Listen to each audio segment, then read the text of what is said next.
let's see how this goes. This is the second video that I'm recording after having dental work done and not being able to move my mouth in the way that I prefer to. I just got this package sent to me from a friend, Robert, thank you, in Maine. I had asked him a few weeks ago if maybe sometime in the new year I could have him do me a favor and make something for me.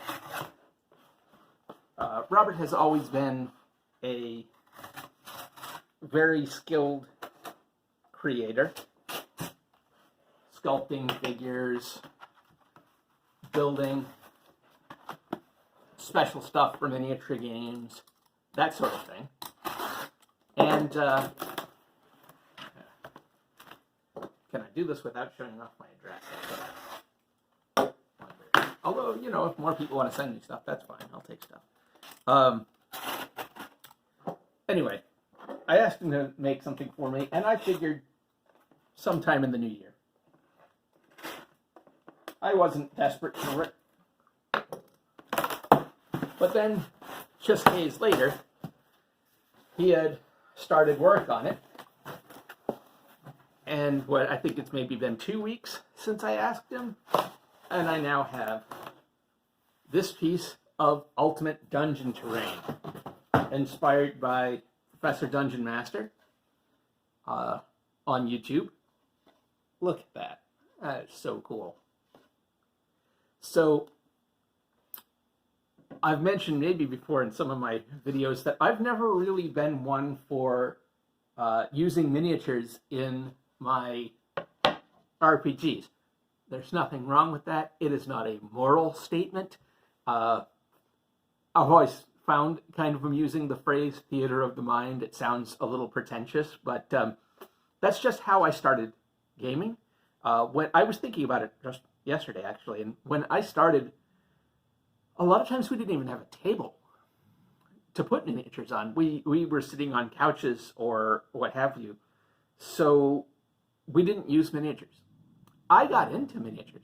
I played Warhammer and Warzone and Chronopia, Full Thrust, all kinds of miniature games through the 90s while I was working at a game store. I bought tons of miniatures. But I never used them in my RPGs. And I played a lot of RPGs during that time.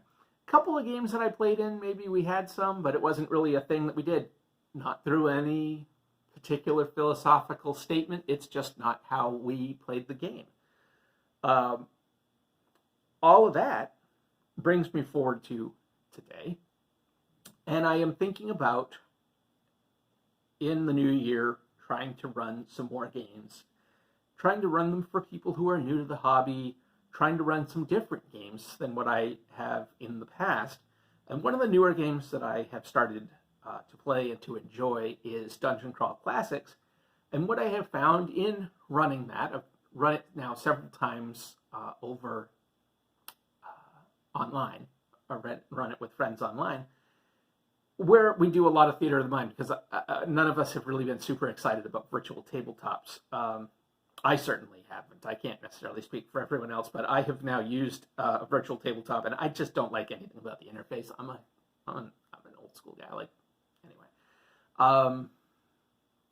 So if I do run this, I don't want to use virtual tabletops. I've been thinking about using miniatures. I've been thinking about actually using miniatures for my game, because Dungeon Crawl Classics is a little hard to do theater of the mind. When you're doing one of these big combats involving multiple characters, it's a little hard to picture it necessarily and to keep track of everything without a map or a table. So, Ultimate Dungeon Terrain.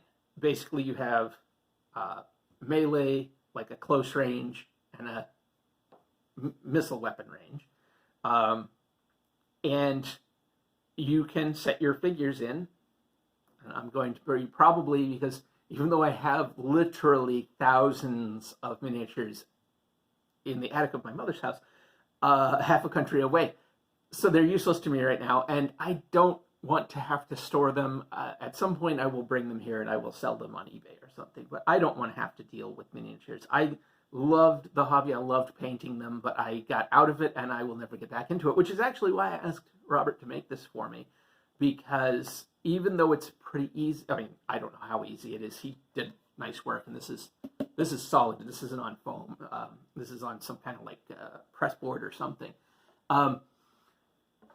Theoretically, it's an easy thing to make, but I don't have any of the equipment. I don't have foam. I don't have foam cutter. I don't have paint. I don't have any of the stuff to make this, and I'm not planning to get it. I do not want to start this hobby again because I know what a time and money sink it is, and I just don't want to do it again. So Robert was nice enough. He has the equipment. He made this for me, which was great. But now I'll be able to use this. I'll make some easy cardboard miniatures and can set them out on the battlefield now. And people can imagine, where they are. If you're in missile weapon range, take a turn to move into closer range, maybe a turn to move into melee combat, something like that. Or maybe just simply missile range, melee combat. We'll see how that plays out. I may end up needing to make some paper scenery or whatever. Maybe, I'm sure there's stuff that you can find, dollhouse furniture, who knows what, that I can have out there if I need to have a few little bits and pieces. I will print out some larger miniatures for monsters or whatever. I think I'm going to try to find an easier way to do this. The first one I put together came out, I thought, very well. And the other ones that I put together didn't come out as well. So I'm not exactly sure. I also did this like 6 months ago, and then I came back and did these last week. And I don't know if I had hit on something 6 months ago that was a really good idea, and then I didn't remember what it was when I put these together. But whatever the case, they were a little more challenging to put together, a bit more of a pain in the A. So I think I'm going to try to find an alternate way of doing these than what I have done. Yeah, so that's what I've got. This will be, I might use this for Call of Cthulhu. I will definitely be using this for Dungeon Crawl Classics, though, as I think this will be a very handy tool.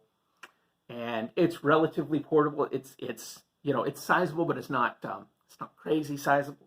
I'll probably just put it back into this box and use that as my carrying thing. So if I have to go to a store or library or what have you to run the game, I can do that.